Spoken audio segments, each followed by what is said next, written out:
За хамтаа үзэгч та бүхэнд баярлалаа. Мэдээллийн хөтөлбөр үргэлжлүүлж байна. Студид Mongolia Mining журнал сэтгүүл эрхлэгч Болормоо өрөөдөө ирсэн байгаа. Танд урилгыг хүлээж авсанд баярлалаа. Өдрийн мэнд хүргэе тань. За, сэр Орос улбаны улсын ерөнхийлөгч Владимир Путиний манай улсад хийж байгаа албан ёсны айлчлалаас эдийн засгийн харилцааг хөгжүүлэх чиглэлд нэлээд анхаарч байна л да. Ер нь хоёр улсын эдийн засгийн харилцааг сайжруулахын тулд ямар санаачлагыг манай улс гаргах нь зүйтэй гэж үзэж байгаа вэ танд? Тэгэхээр ерөнхийлөгч Владимир Путин Улаанбаатарт эрхийнхээ өмнөхөн Оросын улбаны улсын Амур мужид ажилласныг та бүхэн анзаарсан баг. Тэгэхээр Амур мужид ажиллаж байгаагийн гол шалтгаан нь тэнд Сибирийн гол төслүүдийн ажлын явцтай танилцж байна. Тухайлх юм бол тэнд их сонирхолтой төслүүд байгаа. Энэ сансрын нисэх буудлын шин төв Амур мужид байгуулж байна. Түүнчлэн хурдны зам Амур Хабаровскыг холбосон хурдны замыг том төсөл яригдж байгаа. Тэгэхээр би эндээс ерөнхийлөгч Путиний айлчлалын гол зорилго юу юм бэ гэдгийг бас эндээс харагдах болоо гэж бодож байна. Тэгэхээр ноён ерөнхийлөгчийн айлчлалын өмнө Монголд бол ерөнхий мэдээллүүд явсан. Гол мэдээллүүд нь соёлын салбарт, батлан хамгаалахын салбарт мөн худалдаа харилцан визгүй зарчих иргэдийн энэ тухай мэдээллүүд явсан. Тэгэхээр өөрөөр хэлэх юм бол айлчлалын гол зорилго үндсэн одоо санаа нь юу вэ гэдгийг одоохондоо монголчууд таамаглах байдалтай байгаамаа гэсэн үг. Өөрөөр хэлэх юм бол ерөнхийлөгч Путин бол алс орнуудын хөгжил гэсэн том бодолтойгоор Улаанбаатарт газардж байгаа болов уу гэж бодож байна. Энэ нь Сибирийн бүсийг хөгжүүлэх, баруун Сибирь улмаар алс орнуудад зориулсан том төслүүдийг хэрэгжүүлэх, үүндээ бас Монголтой хамтрах ийм эрмэлзэлтэй байгаа. Энэ чиглэлээр нь ерөнхийлөгч Путиний айлчлалыг түлхүү харж сонирхол илүү зөв болоо гэж бодож байна. Алс орныг хөгжүүлэх энэ одоо хөтөлбөрийг илүү чухалчилж байна гэж тийм ээ. Монгол энэхүү одоо хөтөлбөр төслүүдтэй ямар уучгаар одоо холбогдоод байна гэж ойлгох вэ?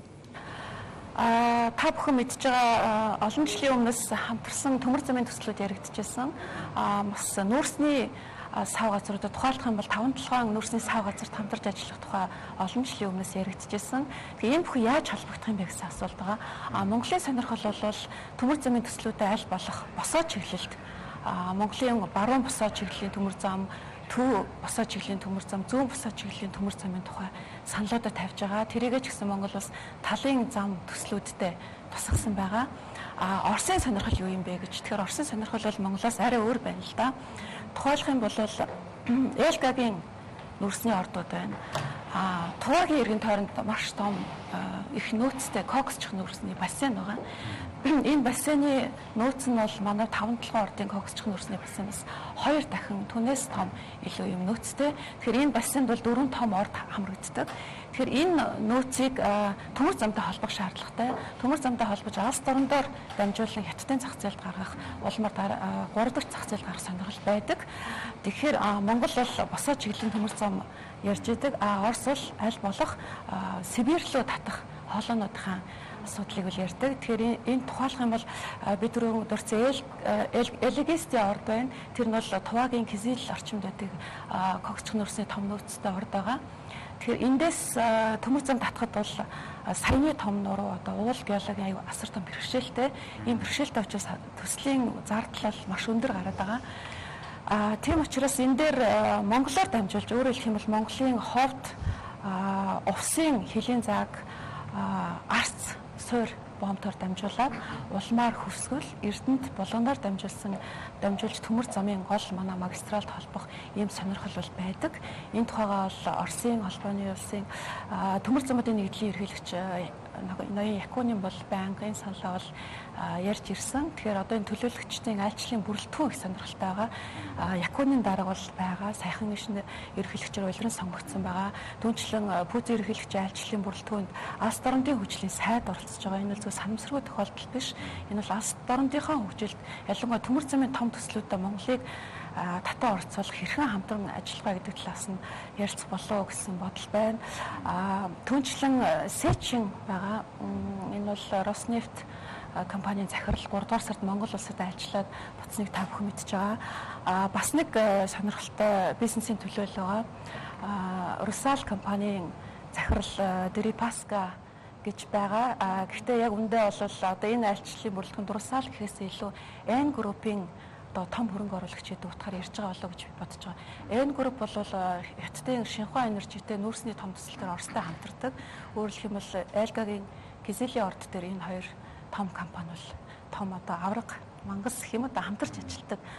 Тэгээд 5-7 ордын олон улсын тендерт оролцох хүсэлтэй олон жилийн өмнөөс 7-8 жилийн өмнөөс л илэрхийлж ирсэн байгаа.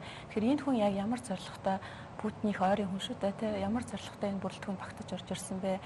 Энэ яг багц зорилгоо яаж илэрхийлэх вэ гэж сонин. Өөрөлдөх юм бол миний харж байгаа үнцэг бол 5-7 бол Оросын том нүүрсний төслүүдийн өрсөлдөгч юм аа. Яаж болохоор монголчууд бол 5-7 нүүрсээ урагш нь ойрхон зах зээлдэл Хятадын зах зээлд гаргаж ашиг олох сонирхолтой байдаг. Оросууд бол эсрэгээр 5-7 нүүрсийг аль болох зүүн хойшоо чиглүүлэх, аль болохын өрсөлдөөнд өөрсдийнхөө бүтээгдэхүүнийг илүү нийлүүлэх юм сонирхолтой. Эндээс нэг зүйл маш тодорхой харагддаг л та юу гэхээр Монгол улс өөрөө нөгөө том худалдаа авч зах зээл рүүгээ хүрэх дэд бүтцээ тавиагүй байж байгаа. Өөрөөр хэлбэл төмөр замаа. Гэтэл нөгөө талаас Оросын холбооноос хойд хөрш маань бас ийм сонирхол байна гэдэг нь тодорхой байж идэг.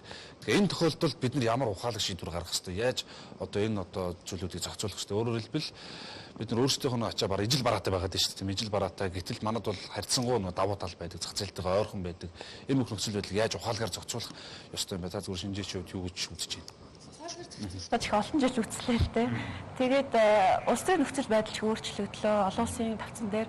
Тэгэхээр яг Оросын яг өнөөдрийн байгаа нөхцөлийг бас давхар харах хэрэгтэй юм л да. 9-р сарын 3-ны өдөр үдээс хойш Монголд бол Путин ерөнхийлөгч бууж байна. Яг энэ өдрүүдэд маргааш өглөө Уэльсд, Их Британд НАТОгийн дээд хэмжээний чуулган эхлэх гэж байгаа. Энэ бол 24 жилийн дараа болж байгаа дээд хэмжээний юм саммит байгаа. Яг энэ үеийг тохиолдуулж бас тохиолдлын маягтай ирээгүй болов яг бол Оросын асуудлын чухлаар яригдсан бүр хилцэх асуудлын төлөвлөлтөнд байгаа. Оростой хэрхэн харилцах вэ? НАТО, Умард Атлантын цэргийн эсэл. Украинтэй нэг хамтран ажиллах гэж бүр тодорхой зааж оруулсан байгаа. Өөрөөр хэлбэл Афганистан дахь НАТОгийн цэргийн ажиллагаа ерөөдөө дуусж байгаа. Тэгээд тэр үйл ажиллагаа бол Украинтэй илүү ойртож хамтарч ажиллах.